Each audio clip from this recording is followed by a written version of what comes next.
Mort à Fribourg. Mort à Fribourg. Joli titre pour un roman policier.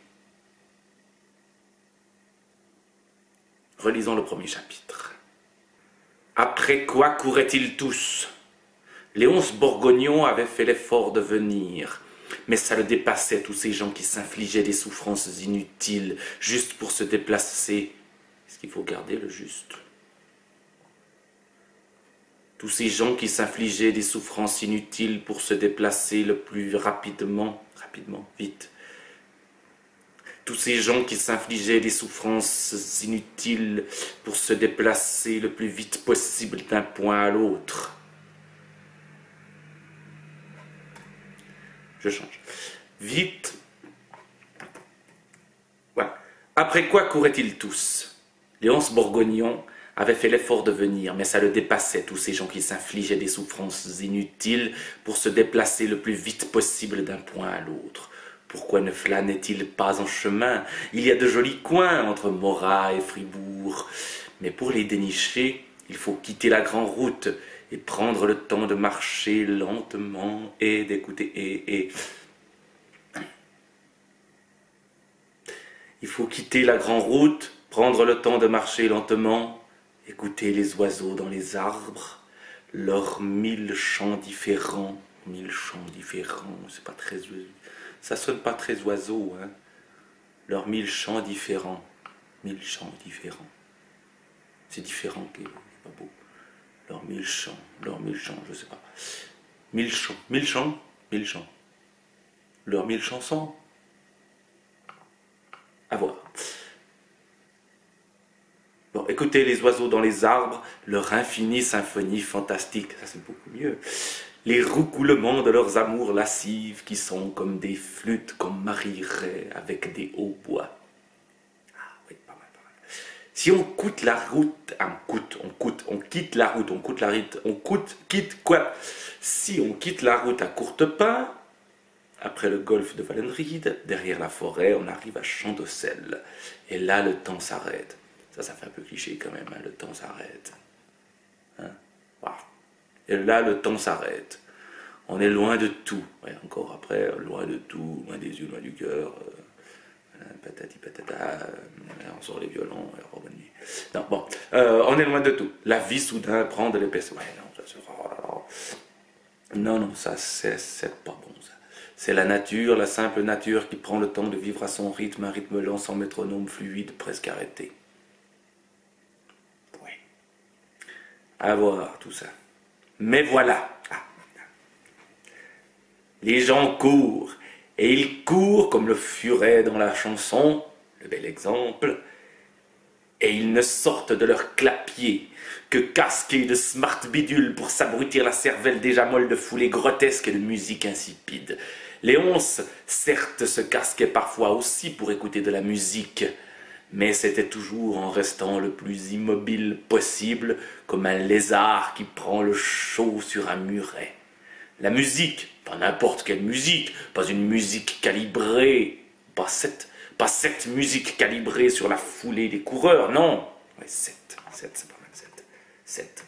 Pas cette musique calibrée sur la foulée des coureurs, non, la seule musique digne de ce nom, la grande musique, avec majuscule, la grande musique, l'aidait à recharger ses batteries quand elles étaient à plat. Ça sonne aussi cliché, hein, les batteries à plat. Hein. Bon, tant pis. C'est un roman policier, ça doit être cliché. Tant pis. Si Léonce se gavait de beauté, c'était pour éviter de s'empiffrer d'efforts et de barres vitaminées comme le faisaient tous ces cons. Ça je garde, surtout aujourd'hui, tous ces cons qui passaient devant lui en soufflant comme des bœufs. Quelle horreur que le sport, le sacro-saint sport qu'ils vénèrent tous comme des moutons vénèrent le loup qui les esquinte, qui les courbature, qui les tue et qui les bouffe. Courir, quelle bêtise.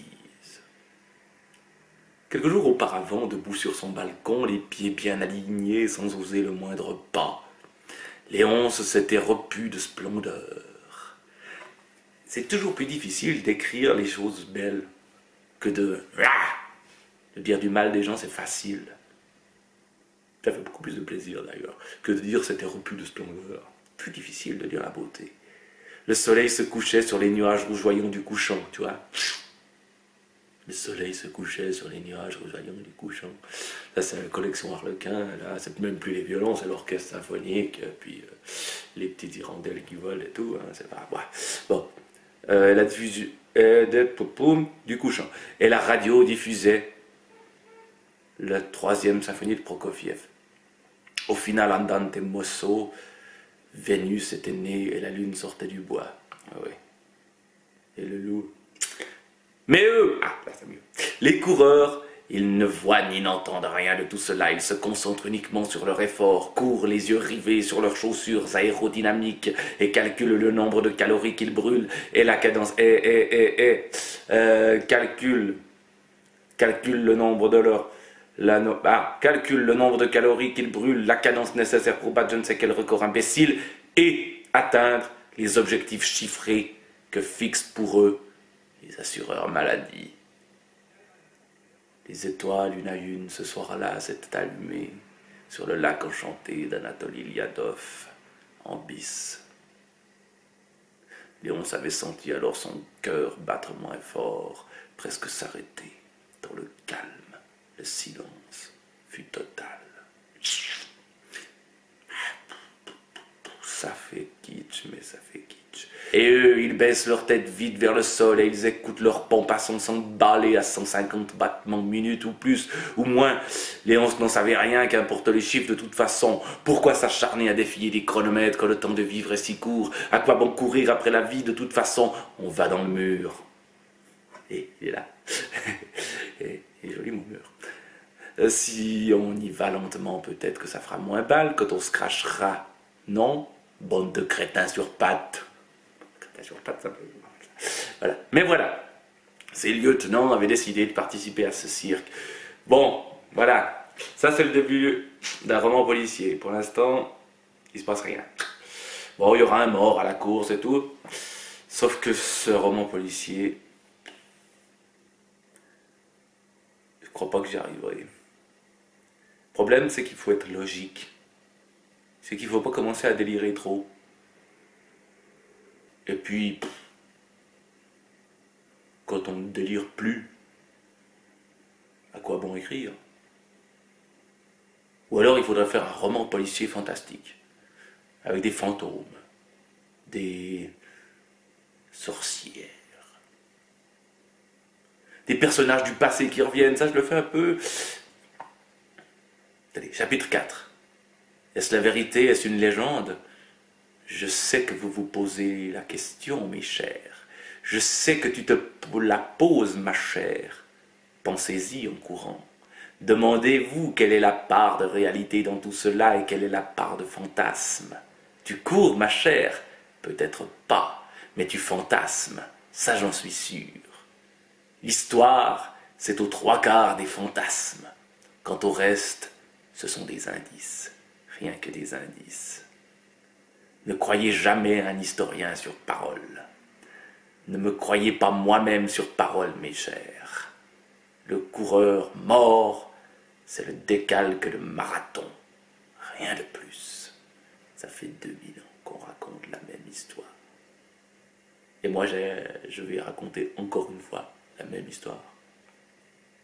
Non, peut-être qu'il ne faut pas raconter des histoires. Qu'il faut juste sortir de chez soi, à la course, et surtout souhaiter bon courage à tous ces gens formidables qui courent aujourd'hui mort à Fribourg. Allez, hop, hop, hop, hop, hop, hop, hop, hop, je serai sur les bords de la route, je crierai, allez, bravo, même si j'en penserai pas un mot.